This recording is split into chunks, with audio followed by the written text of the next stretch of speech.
nice surprise to see the blooming trees outside, which is one of the most beautiful things about Louisville. So I have been very interested and following the news about this pandemic, and I realized that it is something that you only live once. If you're, I mean, in our situation, it may be the case if we are lucky. And it happened before in history, so I tried to take a look at how did the society, the medicine, and in general the culture changed after each pandemic, and to try and make some assessment of how this pandemic is going to change our lives and the lives of our children and grandchildren.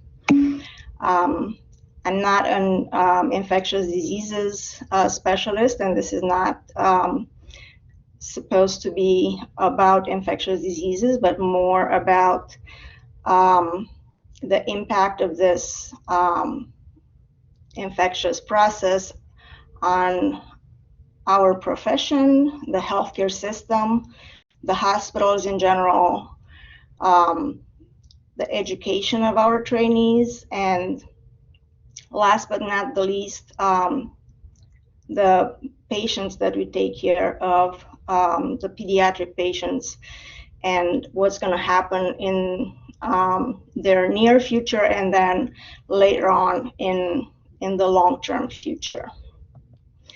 I don't have any disclosures to make, not any conflict of interests.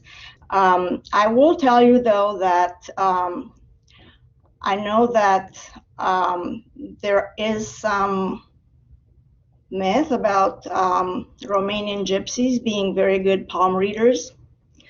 So I thought I'd share with you this evidence that I found about what makes a better prediction, palm reading or a crystal ball. And I found this article in the New York Times.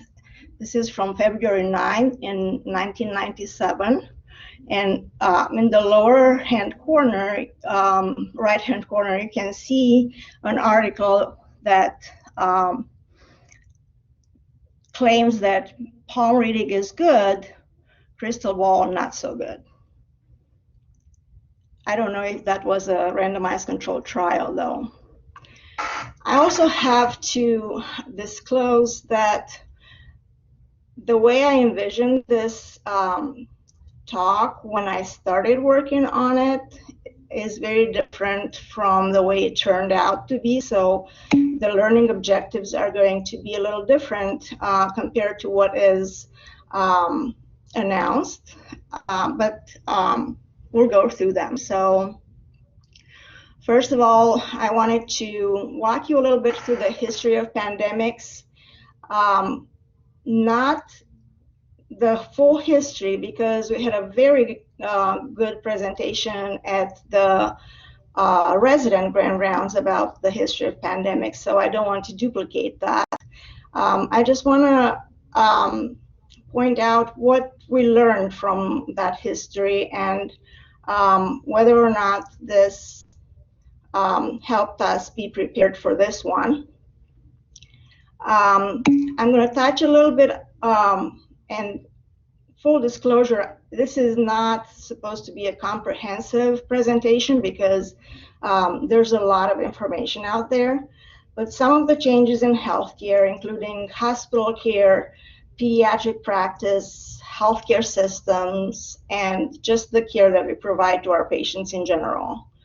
And then societal changes, including what have we lost in this pandemic, what have we gained, and besides that, is there anything good coming out of this pandemic? How did the education of our trainees change throughout this pandemic? And with all this information, I would like to actually conclude with what is the impact on children, like I said, on their health, their development, and also long-term and short-term. So here are the deadliest pandemics in history, and this is a little animation that demonstrates the numbers that are not only written, but there's a size change that is supposed to be proportional to the number of deaths from each pandemic. So the first one, the Antonine Plague, through that they suffered 5 million deaths, followed by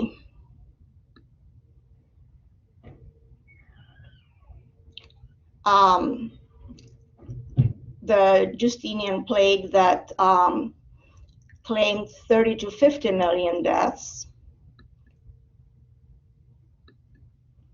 The Black Death in the 14th century that claimed 75 to 200 million deaths.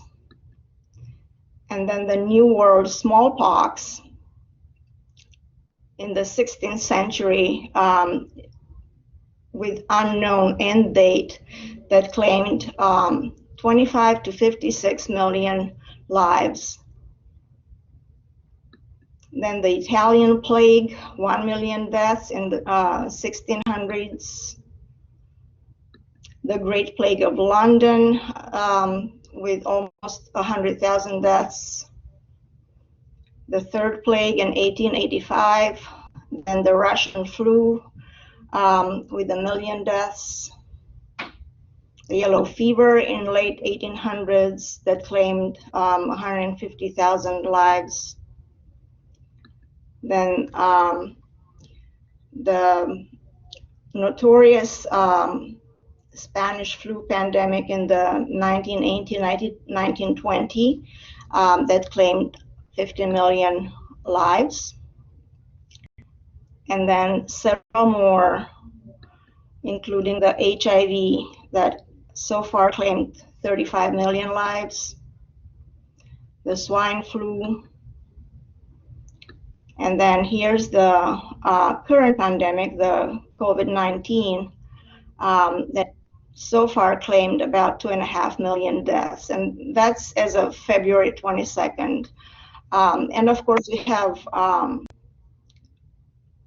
data that we follow every day on how many new cases we have every day, how many deaths, and then locally by state and globally. And then if you want to see it more on a graph, here's again the antiquity deaths from pandemics, 5 million versus 30 to 50 million. And then in the Middle Ages, you can see the Black Death on the left, 75 to 200 million. And then the smallpox, Russian flu, and all the other ones. But just to see them on a single page to kind of have an idea of the number of deaths that each of the pandemics claimed. So what have we learned from these pandemics? We know that history repeats itself, and things that were common to all of them were that most of them developed public health strategies. The public health is actually claimed by the to be coined by the bubonic plague that happened between 541 and 1950 over time. Each pandemic or epidemic contributed to remarkable development in the medical knowledge based on the observations that were made for each and every one of them. There were spontaneous public responses that were not very different from one pandemic to another. For example, during the plague, the several pandemics that were caused by the plague, there was this stench that was considered a chemical or some sort of nocive thing in the air, or a miasma. And so either the doctors would wear those ridiculous masks that looked like a beak of a bird that were filled with aromatic herbs to get rid of the stench, or people were smoking the air or trying to smoke their way through the pandemic with tobacco. But the response, by and large, was flight, because they didn't know what was causing it. Kids were leaving dying parents in the home when they started smelling it, and then some other times the parents would leave their kids to die and run away from the disease, which obviously didn't help. And there were times when in the 15th, 16th century where there were so many deaths that there weren't enough people left alive to bury them. So these were some of the responses from the public.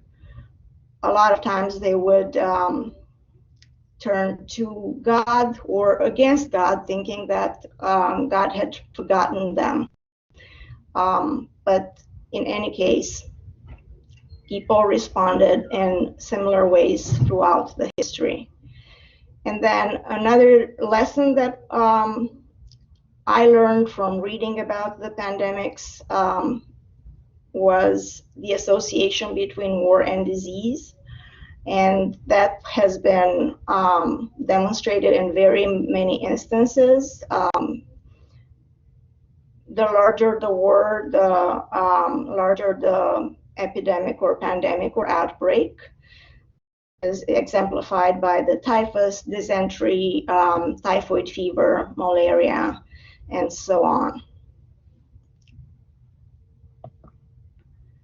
So public health measures that were taken throughout history, during the plague, they were called draconic. And they employed military to enforce the measures, but they were the same measures as we basically use today. So isolation of the sick, quarantine, the so-called lazarettos, where they would quarantine people on a ship until everybody has completed the quarantine. Sanitary cordons, which are military enforcing people to remain in the area where the infection outbreak happened. And then they learned throughout the history that sanitation is very important. So they would wash the streets. They would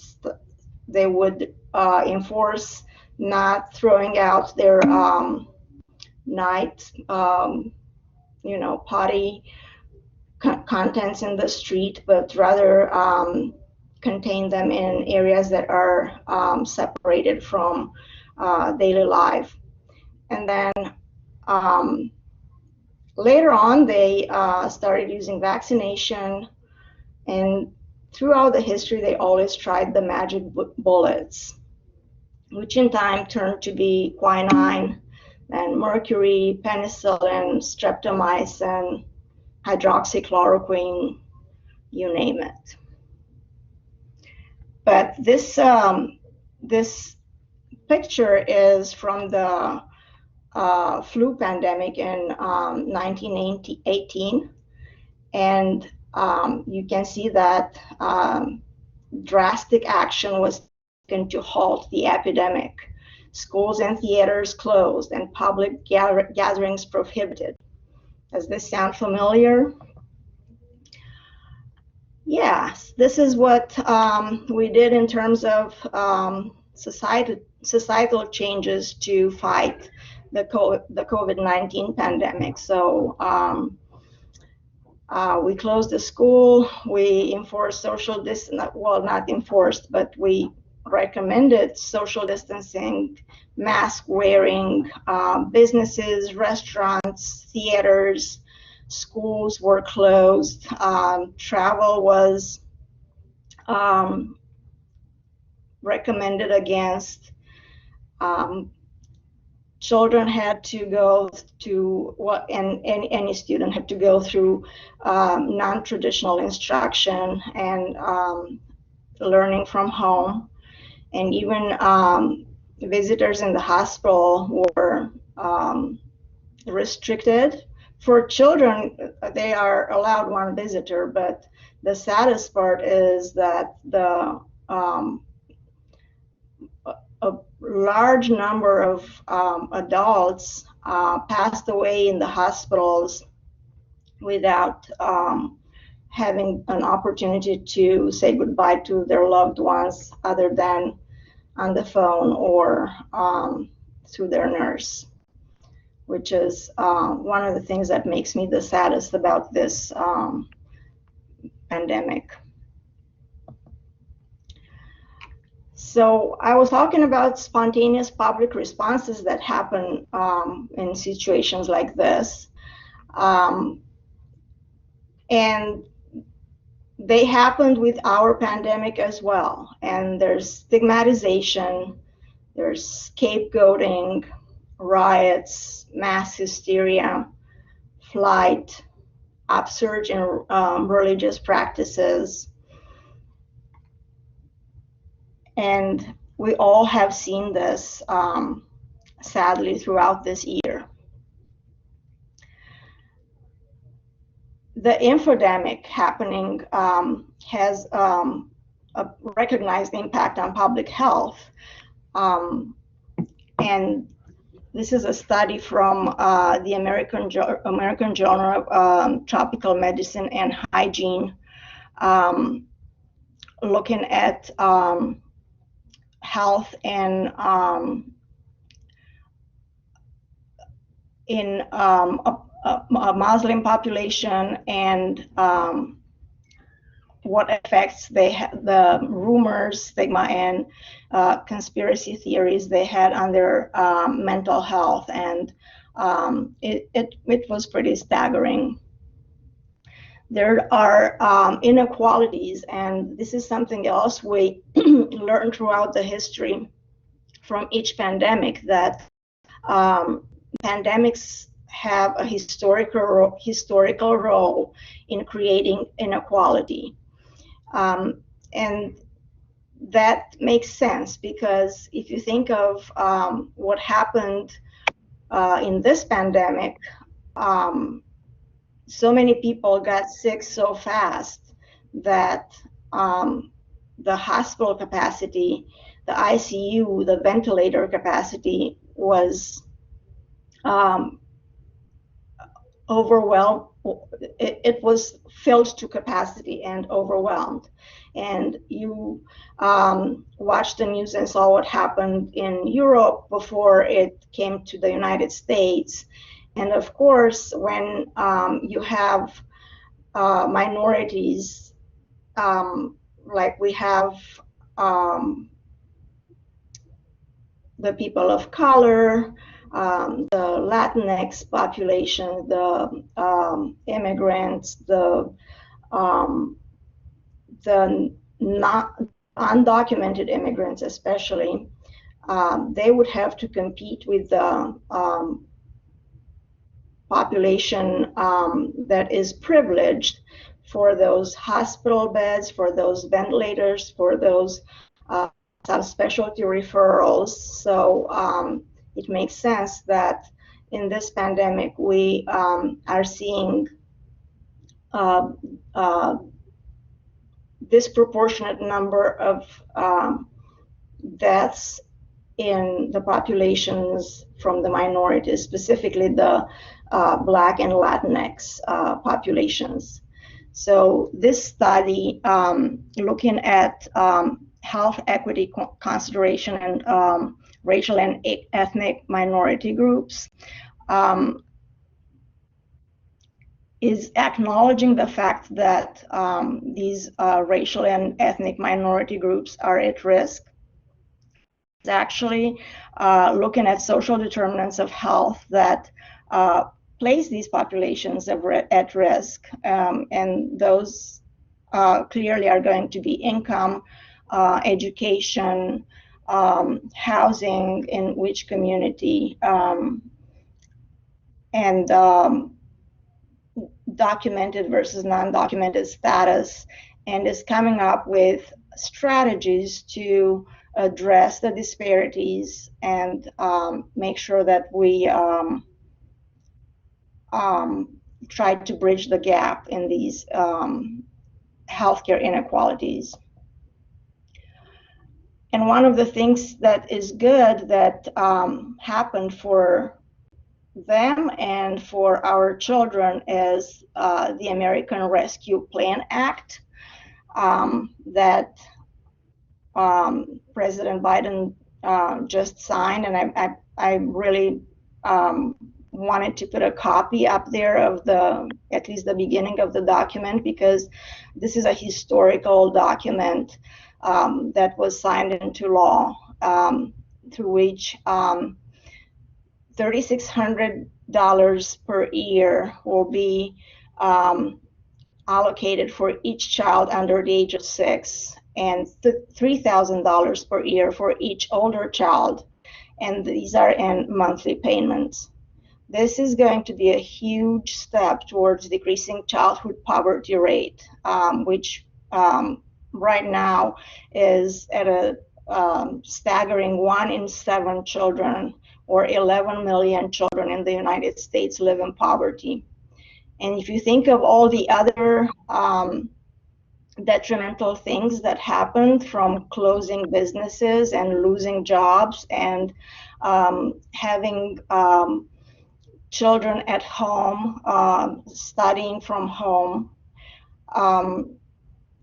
and losing their lunch privileges from school and stuff like that, this American Rescue Plan Act is really like a breath of fresh air and a little bit of a light at the end of a tunnel. This is going to be a huge contributor to improving children's mental and physical health, and this is going to be one of the lifelong effects that will happen to the generation that is going to result after the pandemic. These kids are actually called Generation C, which sadly they're called Gen C after COVID. And they are already projected to have a different outlook on life and different ways of approaching their own education, health, and entertainment. Specific ideas that are being described in sociology studies are the fact that they will be less likely to eat meat.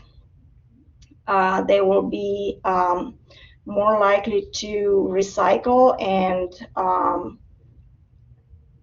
overall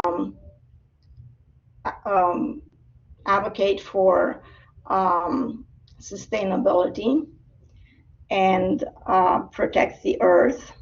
from the decline we are seeing because of the climate change.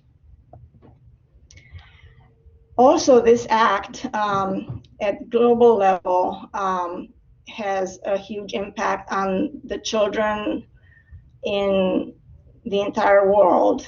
750 million are allocated to the CDC for their global health security and global immunization work. A little over $3 billion to USAID's global programs, which can be used to support health activities and emergency food security needs. $905 million to USAID for a contribution to a multilateral vaccine partnership. $3.5 billion to the Global Fund to support the ACT Accelerator, which is a coordinating mechanism to develop and equitably distribute COVID-19 treatments, diagnostics, and protective equipment. And $580 million in multilateral assistance, specifically for WHO work. So in terms of other things affecting the pediatric population, one of the things is the initial misconception that children don't get sick, or they're mainly asymptomatic with this illness. And now we are starting to see more and more late manifestations of COVID that are now being addressed as post-acute syndrome related to COVID, and that can take many forms of manifestations, from neurologic manifestations such as fogginess, attention deficit, to the dreaded MISC, which is contributing to anxiety among hospitalists, pediatricians, and pediatric infectious diseases specialists all over the country and the world, because it's really difficult to know what is going to be the long-term effect of these of this inflammatory syndrome, specifically on the heart, and we won't know until probably years from now. And so going through the history and looking at what happened in the previous pandemics, I don't think that this pandemic came as a surprise. I think it was envisioned by many authorities. In the late 1990s and early 2000s, the infectious diseases were identified as a threat to national security. And the CIA and WHO started working on improving the surveillance in infectious diseases throughout the world. And one of the things that contributed to this was the post-war era of relative complacency, because there was a misconception that we have conquered all the infectious diseases and we have found the treatment for all the existing diseases. There were actually predictions after the streptomycin and isoniazid were discovered. There were predictions that tuberculosis is going to be eradicated with a timeline of 2010 for the United States of America and 2025 for the world, for the planet. That is not at all the case. And emerging diseases, infectious diseases, and discovery of new pathogens has happened with increased prevalence within the past 2-3 decades. And we know from SARS and MERS that were kind of like a dress rehearsal for this pandemic, but because they kind of disappeared after a few months, it kind of led to amnesia among the population. So the microorganisms actually are much stronger than the humans in many aspects. So they outnumber us by billions. They replicate 1 billion times faster than we do, and luckily, and they have the ability to mutate, which is the new fear that is happening with this SARS-CoV-2 virus, with new variants being described in the past 3 months in South Africa and Great Britain and now Brazil. So the only mechanism we have to fight these microorganisms is our intelligence. So looking at this diagram, if you realize the increasing global population, that's over 8 billion people, and the interconnectivity between large overcrowded cities through the fast air travel, and then the fast urbanization process that is happening and the migration of populations, the deforestation and the climate change is moving the animals from their natural habitat. And that's how the poor Emil, the 4-year-old from Guinea, who slept in a tree, in a tree house that was infested by bat feces, inhaled the Ebola virus and started that epidemic that scared us. And apparently there's a new outbreak that is contributing further. So looking at all these interconnections, it stands to reason that this pandemic was supposed to be anticipated, and it's probably not going to be the last one. The other thing that made this so deadly is the fact that if you look at previous pandemics or epidemics, like the smallpox, which is the patient on the left photo, or the bubonic plague that aside from the stench that came from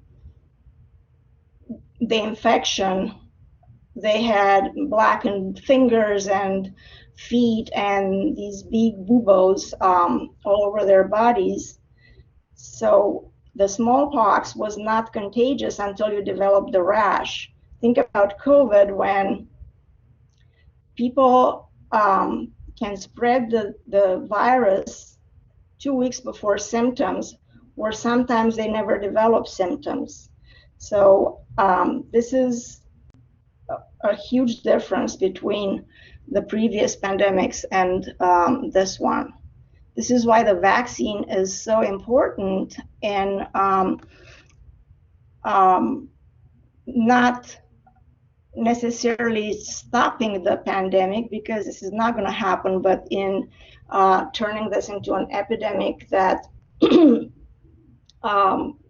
luckily will benefit from an yearly vaccine like the flu, or maybe the mRNA vaccines will finally be able to develop to a point where they can get rid of these viruses.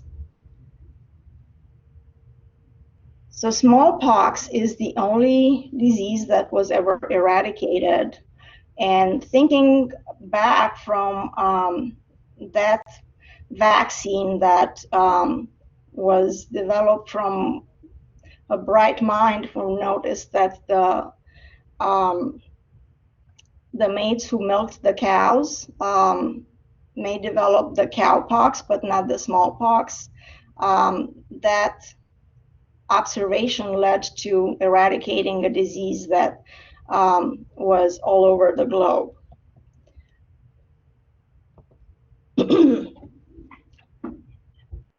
From that to the mRNA vaccine now that is able to develop an immune response to just a picture of the virus.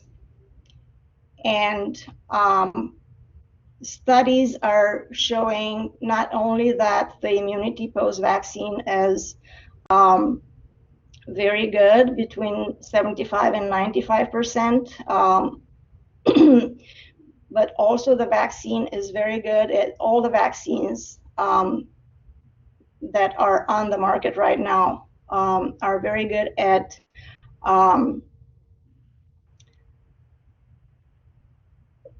stopping people from being asymptomatic transmitters of the virus. So there are no asymptomatic positive cases after the vaccine.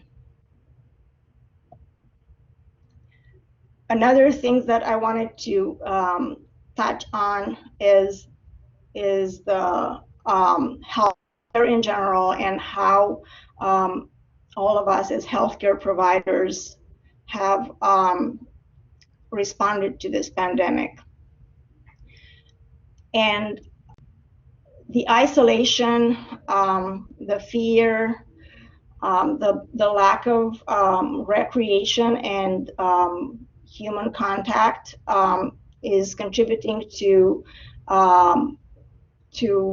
mental health problems and burnout, especially in academia. And there are ways to avoid burnout. This is not the scope of my presentation today, but I just wanted to touch a little bit on brain plasticity, which is a new concept that is being published. And we learn that plasticity can be happening throughout the life. There are ways to make new connections within the brain, and sometimes even develop new neurons, which was previously thought that we stopped making any more neurons after birth. And ways to maintain and stimulate that plasticity of the brain are connecting with people, learning new things, exercising, meditating, and just getting out of isolation. And one of the things that I learned through this pandemic is how important it is to stay connected with your peers and help each other through the difficulties of not having daycare for their children, and having to be at work, and having some flexibility to change shifts around, and just knowing that somebody is there for you is very, very important. Another thing that I noticed in my own practice, and I studied it to try and raise a little bit of awareness, is a phenomenon that's called COVID blindness. And it is basically what happens to the patients in general, to our patients in general throughout this pandemic. So a lot of the chronic illnesses are being neglected. Screenings are being delayed, including screening for cancer, for remission from cancer, and then all the chronic diseases that our patients have. And specifically, a lot of patients with ADHD have difficulty with non-traditional instruction, and the access to mental health providers has been very difficult throughout the pandemic, in spite of the explosion of the telehealth and telemedicine availability. So what is COVID blindness? It's just diagnostic error. It occurs in all forms of heuristics that we learned about. Availability bias, being overdiagnosing the conditions we are familiar with, or underdiagnosing the ones that we haven't seen recently. So not broadening the differential diagnosis. Anchoring bias, which is resistance to altering initial diagnostic impression despite contradicting evidence. Framing bias, when, for instance, another provider projects the history through their own bias, and we don't investigate further and miss the diagnosis. But the most important is the implicit bias. So always be mindful of the patients that are from the minorities, who are at higher risk of not being referred to specialty care, not being transferred to acute care in a timely manner, and so on.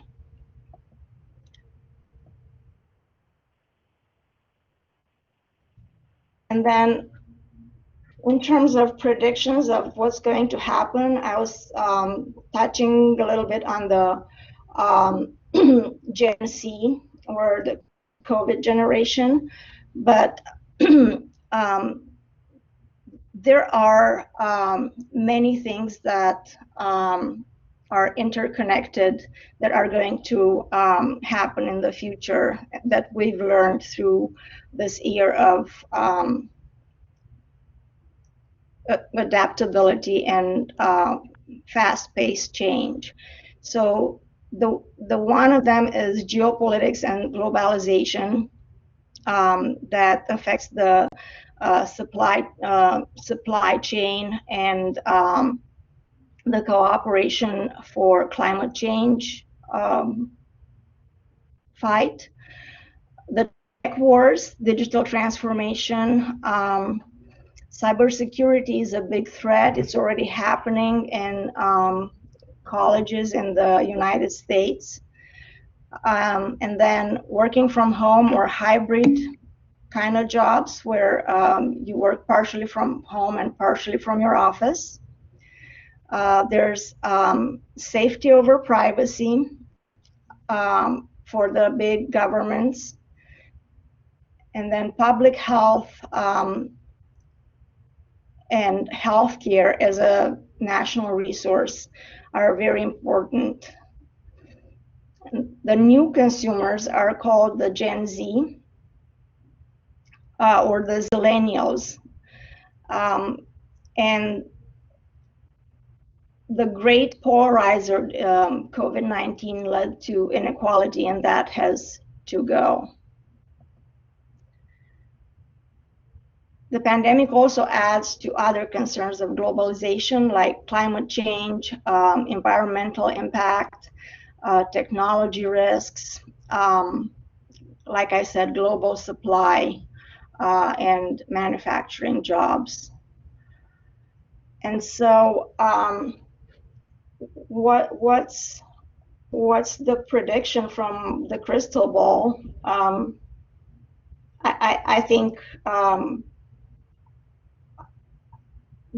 I think we all know that this is not going to go. The pandemic is not over. It's not going to be over in the fall. It's not going to be over next spring, because we live in a big world, and we also have the problem of people who refuse to be vaccinated, which contribute to the virus's advantage and giving the virus more time to mutate and create more illness. The vaccines are effective, but the effectiveness of the vaccines depends on the immune system of every of the receiver, and also there are already studies showing that the vaccine effectiveness is age dependent. So the children are developing about twice the antibodies compared to adults, and over 65 years of age, the vaccine effectiveness is not as high as 96, is more like below 70%. So we still need to be mindful of protecting that population. I think masks are here to stay. And then discussing with both Dr. McDonald and Dr. Mrotor, and I apologize for not being able to show their videos. We learned a lot from this, and we adapted very fast. We're going to continue to adapt. There are good things that came out of the changes that we made in terms of education, patient care, and adaptability. But there is more to come. So with that, I'm going to thank you for your attention, and I'm ready to entertain any questions.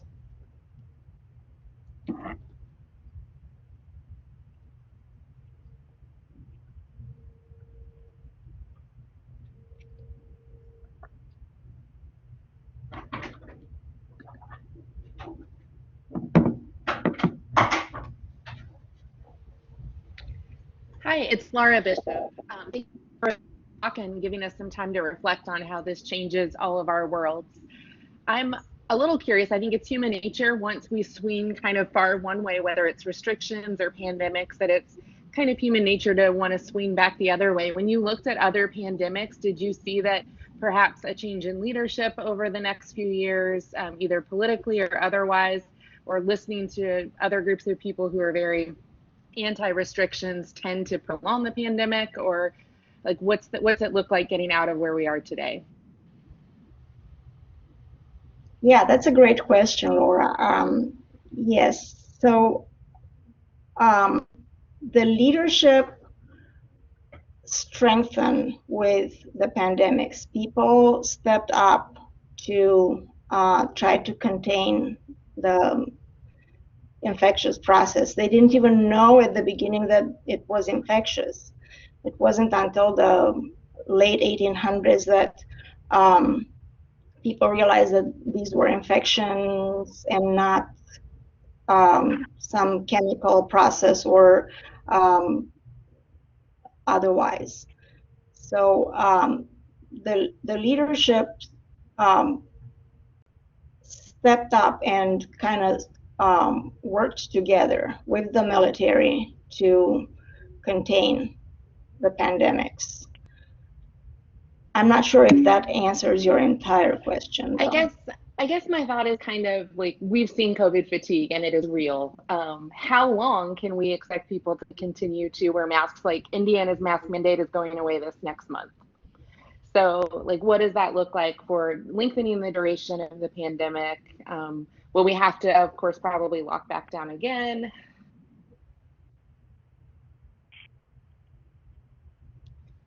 And I guess it's maybe not a question, but just a statement that it seems like it's hard to continue this for more than a year. I understand your question, and I think the difference between now and the history that I read is that a lot of times those measures were enforced, while in our situation, they have been more like guidelines and recommendations. Of course, you can't go to Kroger without wearing a mask, but how enforced was that? I think. Well, I think there are some people who will follow some rules, and if there's a mandate, they'll follow it. But once we drop the state mandates, will the people on the middle of the ground who were just following the rule because they're rule followers, I think we're going to see more and more people, even though it wasn't enforced to begin with, I think it's going to become less and less common to wear a mask, unfortunately. Yes, and I think this is going to be, you know, based on individual culture. I don't think I'm going to be courageous enough to go on an airplane without wearing a mask, even if I have all the vaccines, or without social distancing. It's going to take me a while because I realize the potential consequences.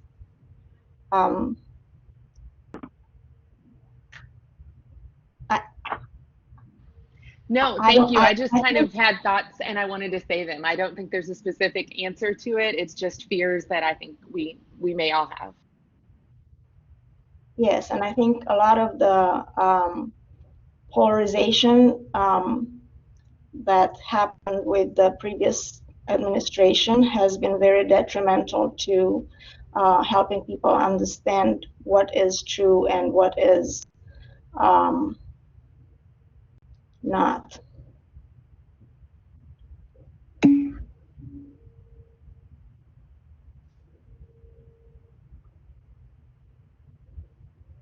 So I see a question from Dr. Sparks. What the effect of our practice? What is the effect of our practices on influenza and our other virus? Yes, so this is one of the good things that came out of the pandemic was the fact that wearing masks and distancing reduced the prevalence of other respiratory infectious diseases. And I actually have data from our hospital, but it's just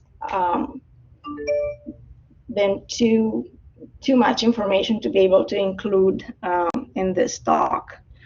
But yes, I think at least going to the doctor, I think I would always wear a mask for the foreseeable future.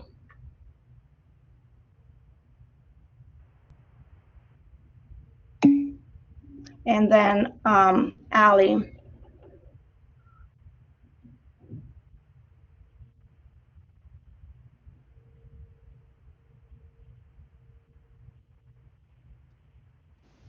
So yeah, that's a great comment, Ali, regarding the cultural practices and what's going on with these infectious processes. And actually, in the Quran, there's like an addendum that in situations that put in danger the lives of others, the burial practices can be changed. So it's more of a it's more of a disinformation situation rather than culture, I think. And yes, I am very it is very hard for me to understand how people continue to have birthday parties and stuff like that, seeing how many of their countrymen were passing away.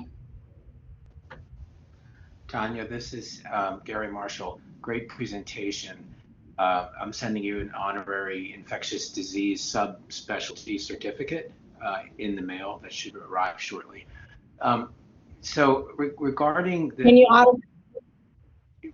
Regarding the changes that we've seen in other diseases, so across the country there has been absolutely no influenza season, and there's no RSV. So it's kind of sad, because what this has taught us is if we just maintain our distance and wear masks around other people, we could have been saving tens of thousands of lives a year, right? So the average number of flu deaths every year is 36,000. Could have been avoided if we simply had kept our distance, right? So what do? Do we go back to not keeping our distance and relying on, in the case of flu vaccines that are 40% effective, or do we keep our distance and still try to live a normal life? This is a question society is going to have to answer, right? It's a trade-off. Are the interpersonal benefits of, birthday parties and weddings and things like that without masks and going to bars and restaurants and, and crowded places, are those benefits worth the morbidity and mortality that will definitely follow? I think I think we need to realize that there's going to be a new normality, and this is in response to your comment and Laura Bishop's question. I think we need to use that brain plasticity and create a new world with a new normality where we can establish our connections without necessarily sharing the same cup to drink or stuff like that. So this is what I think we need to build, the new normality. Yeah, I totally agree. And I think we've learned other things. If you look at it from an economic point of view, I think businesses and even our own department has learned that there are ways to do things that are less expensive and just as beneficial. This Grand Rounds took place virtually.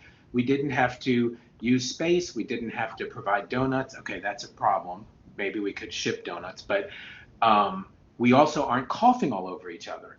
So, I've had several, and other people have had national and international meetings lately where you didn't even have to get on a plane. That's a plus and a minus, but there's an economic benefit there. So it's going to be very interesting to see how it all shakes out in the future and what that new normal will be. Like, for example, in our own daily work lives, will it now be the normal thing that when you're on service, you're in the hospital, when you're in clinic, you're in clinic, but when you're doing your other work, your charting, your academic work, your communicating, your email, whatever it is, your conferences, will that all be from the comfort of your desk and your computer, no matter where that is in the world?